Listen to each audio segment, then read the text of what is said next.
to today's other game, and arguably the fixture of the weekend when it comes to controversy, culture clash and arm-waving mockery. The Britannia is the loudest stadium in the Premier League, and it's at its most deafening when Arsenal come to town. Artists versus artisans, North versus South, Pulis versus Wenger. Whatever the reasons, the Potters never need much getting up for this one. And if Stoke are after any more motivation, they're without a win in their last 7 league games. And what to say about Arsenal? Another season has started with their captain leaving, closely followed by an influential midfielder. Without MVP, RVP, questions are being asked where the goals are going to come from. So far, they've not been answered. Still, it's early days and the Gunners insist they are title challengers, but like all big teams, we'll know a little bit more about them after a thorough examination in the Potteries. Stoking the fires is Jonathan Pearce. Not the best place for an Arsenal goalkeeping problem, with Wojciech Szczesny and Łukasz Fabianski injured. Third choice Gunners keeper Vito Mannone makes his first Premier League appearance since October 2009. He'll have to deal with the aerial threat of Peter Crouch & Co, supplied today by Jermaine Pennant, who comes in against his old club because Matty Etherington is injured. Summer signing USA international Jeff Cameron makes his debut for Dean Whitehead, who's banned. And they've confirmed the signing of another US player, Maurice Edu from Rangers. They're awaiting international clearance on him. Mannone makes only his 11th Arsenal appearance in goal.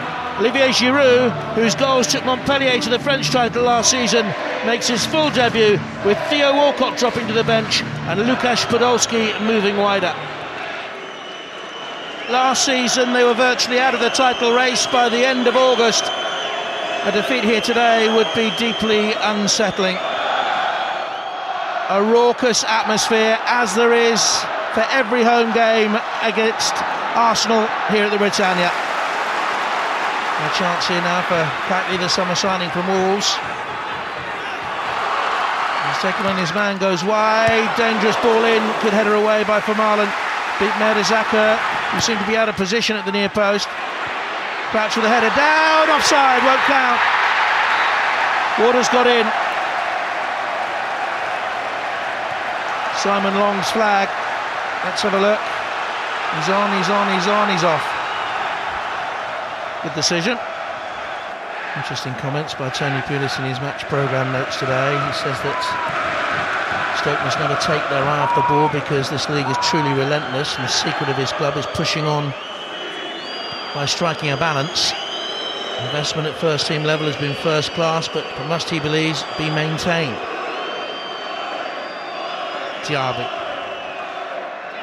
Pennant loses possession. Gervinho, direct run, Giroud looks for him again, will it come to Podolski? Very nearly an expensive slip by Wilkinson, and then he put his head in the way. He'll always throw something in for the cause, he's a brave defender. Just wonder or not whether the referee might have felt that Wilkinson stopped the ball with his arm there. Let's have a look. Podolski hits it, that's in his arm. Arteta. Here's Gibbs. And Podolski. Good change of pace. Direct run. Oh, drew the foul, and it was a clumsy one. And a yellow card offence by Huth, who had to stop his compatriot. But there you saw the strength of Łukasz Podolski. Turned, went direct for goal. Arteta can hit the ball. So can Podolski. Stoke may rue the defensive lapse in giving away the free kick. Cazorla, and again, dug it wide. The Stoke fans may have been hooting in delight at the way the ball went wide, but Arsenal at the moment are controlling things.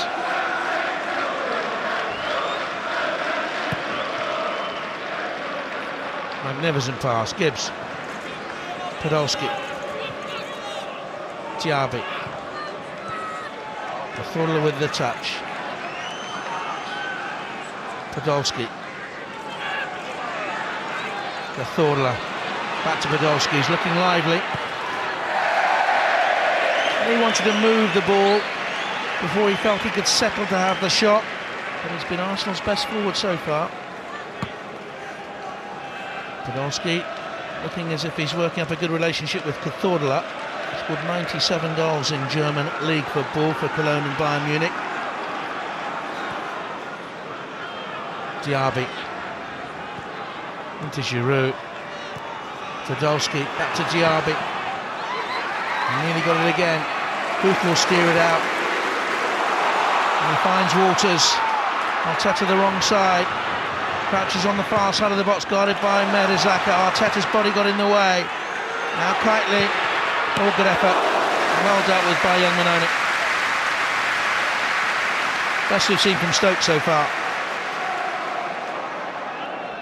Gervinho's come to the Arsenal left. Cazorla to the right. Podolski now in the middle, off Giroud. Gives looks for Cazorla. Oh, he's caught. That's brave. The pass was sold short and he knew he was going to get a whack. Nothing sinister about it. Wilson was just beaten by a bit of skill. Painful one for Cazorla.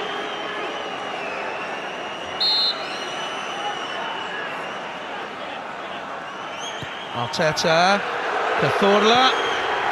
Again he's dragged it. Arsenal have not brought their shooting boots. Not too sure he's expecting the pass to come to him.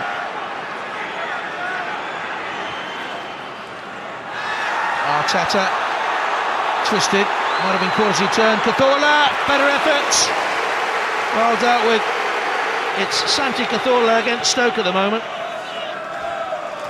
Does Arsene Wenger stick or change? Because his team so far, though not inspiring, have physically matched Stoke. But here's Pennant trying to get the better of Gibbs, and Pennant claims a penalty and a goal kick is given. But Gibbs switched off. Pennant's away from him. He digs in deep, running with him. Seen them given. I think that would have been harsh. Santi Cazorla. Jenkinson. He's been quiet for the last 15 minutes or so, the little Spaniard. He's picked it up again here. Challenge on him was by Keightley. Cazorla once again. For Barlin. Oh, goodness me.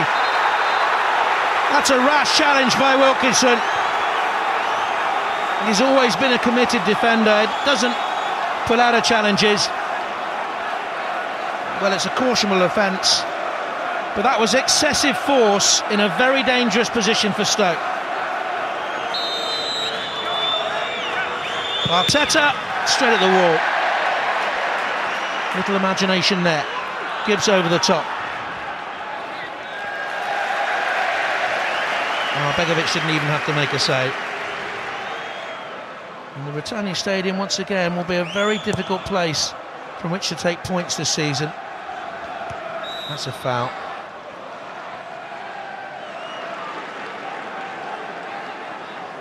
And it's a free kick to Arsenal, and Arteta will take it. Cazorla, ooh, it swung and deflected. Stoke were asleep momentarily. Cazorla will take their 9th corner.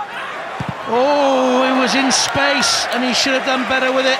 Olivier Giroud had a good chance in the opening game late on against Sunderland. And this is a fine opportunity to Arteta. Now to come, Giroud. Oh, it's bounced to Arteta. They've waited for just that sort of opportunity to come. I thought Giroud's touch initially was poor. He got the benefit of a bounce. The anguish is there, clear to see. Arteta. Walcott, his first touch. Jenkinson, early cross. Oh, mistake by Huth. Diaby couldn't get the shot away initially and the chance was gone. Didn't react quickly enough. Could have set up Giroud behind him. Couldn't clear his feet. There's not been a Premier League 0-0 draw between the two clubs. Stoke have won 3 of the last 5 meetings here. Into Ramsey. First touch is a bit heavy. Here's Kitely. Ramsey got back at him. Here's now Walters. Tried to steer it beyond Manoni. Stoke's best chance of the game, that. And their first on target in the second half. It was an easy save in the end. Diaby. Oh, there's a gap in front of him. He's motored into it. Gibbs is across there as well.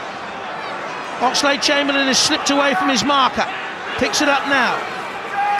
Ramsey tries to turn.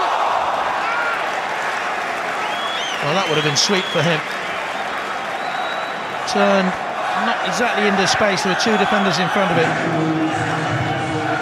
This is the Walters chance.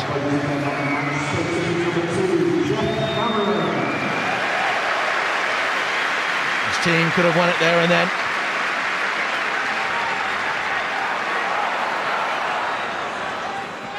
Here's Palacios. Dispossessed by Oxlade-Chamberlain, who'll motor away from him and look for Giroud. Wilson's across there. Giroud goes to beat the goalkeeper. Oh, that would have been outstanding. He's exasperated though, because in the middle he had Aaron Ramsey. But that certainly would have launched his career in English football. He had a look. Went for that option instead of squaring it. He wasn't too far away, let's be honest. It would have been a spectacular end to the game. But he's moaning because look at the run through the middle by Aaron Ramsey. And had Giroud have squared it, Arsenal would have won the game. It was a difficult game today. You know, we didn't think we did as well going forward as what we can do, what we're capable of, and you know we have to improve that. But you know the whole shape and dynamics of the team, they just work so hard, and they throw their bodies in the way. You know, Andy Wilkinson first half, the challenge to stop that effort going on target epitomises what the club's all about. Well, I believe it is a point at Stoke, and the point at Stoke is normally a good performance, but I still have some regrets today because I think there was more in the game for us. We had a solid performance, dealt well with the problems they wanted to give us, and overall, defensively we were very solid, technically all right. Still lack some sharpness and some accuracy in our passing in our movement in the final third. You could see the anguish on your face later on when Giroud goes down the left-hand side. Men in the middle chose to shoot. Yes, I believe we didn't see him because he was just, I think at the start, he saw that the goalkeeper was out and he decided to shoot. But overall, you're right. Well, that was a good moment to win this game 1-0, what we could have done and certainly should have done. You've been linked with Michael Owen for the last several weeks now. Do my business where I do my business, and you'll get to know about it later. Sweetie. Lovely stuff. And probably plus points and negatives for both sides. A point definitely fair for each side. The problem with this Arsenal team is that until they score goals in this Premier League, Alan, the initials RVP just hang around like a bad smell, and the fans of the opposing team let them know it. Well, unfortunately for Giroud, it's going to get compared to Van Persie, whether he likes it or not, and it's very, very unfair to judge anyone after one game, because he only had 10 or 15 minutes last week. He'll get better. He scored goals for Montpellier last year. And he had a tremendous chance in the last 10 minutes against Sunderland last week, which he should have scored. Yeah. And he started the game today. I thought he did okay. There are obviously things that he could do better at. I think his movement here, I'm not quite sure. He doesn't go to the near, he doesn't go to the far. All right, put a poor ball in the end off Podolski, but he doesn't really ask a question of either defender. Poor ball in, as I said. He might have had a better option if he had a ran to the near post, but I don't know why he does try to do the bicycle kick here, because there's no one within 5 or 10 yards of him, and it's a difficult trick to do that. It's both feet off the ground. I think it would have been a lot better planting his right foot and volleying it with his left foot. This one here, his job is to hold it up here for the three guys coming in and support him, Diaby, Arteta and Chamberlain. He gets a little away with it. His touch isn't great. Huth and Shawcross, he ain't going to play against that strength week in, week out. So it was a tough afternoon for him, and this is what Wenger was on about in his last question here. Ramsey is making a great run in there. I'm not sure whether he actually sees him or not. He has a little look up, if he plays him into that little space there, then he's got a free run on goal. Yeah, little space. He decides to go for the spectacular. You can see what Ramsey thinks of that decision to go for the shot. He's not happy. All right, if it goes in, then everyone's running away with great joy. And I'm not a great lip reader, but I can know what Wenger is actually saying there. French or English, it was. But he'll get better. Yeah, it was cuss words one way or the other, Mick. I think you can pick a few of those up. Listen, if you hadn't watched that game when you looked at these stats, you could be forgiven for going, how did Arsenal lose? You know, you jump to the conclusion.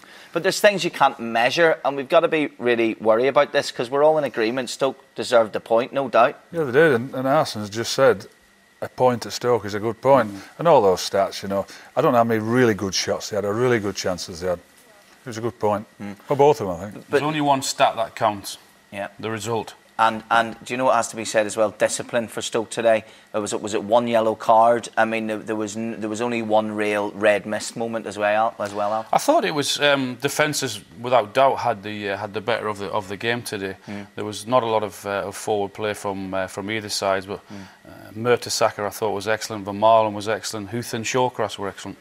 A little look at Arsenal. Maybe they might surprise a few fans, but for everything that maybe wasn't right today, is that not their best performance? I can't remember them playing that well at the Britannia in a while, relatively. Well, you ask anyone that goes to Stoke, and it's a very, very tough place to go because of the way they play, the way they hem you in, close you down, and they ask questions of you. And I thought defensively today, Arsenal were very, very good. OK, before we start banging through the 16 goals from yesterday, I'm just going to tell you about some other looming grandstand moments in the BBC. It's Diamond League Athletics in Zurich on Thursday, BBC 2, 7 p.m. Usain Bolt, David Rashida and Johan Blake all in action, the latter of whom ran one of the fastest 100 metres ever just a few days ago. And then you can stay in your armchair and just switch over to BBC 1, 11:20, same night for League Cup highlights. And a quick reminder that all this season you can watch Match of the Day 2 on the iPlayer Tuesday night, Wednesday morning, and Match of the Day 3 is on the BBC Sport website tomorrow morning.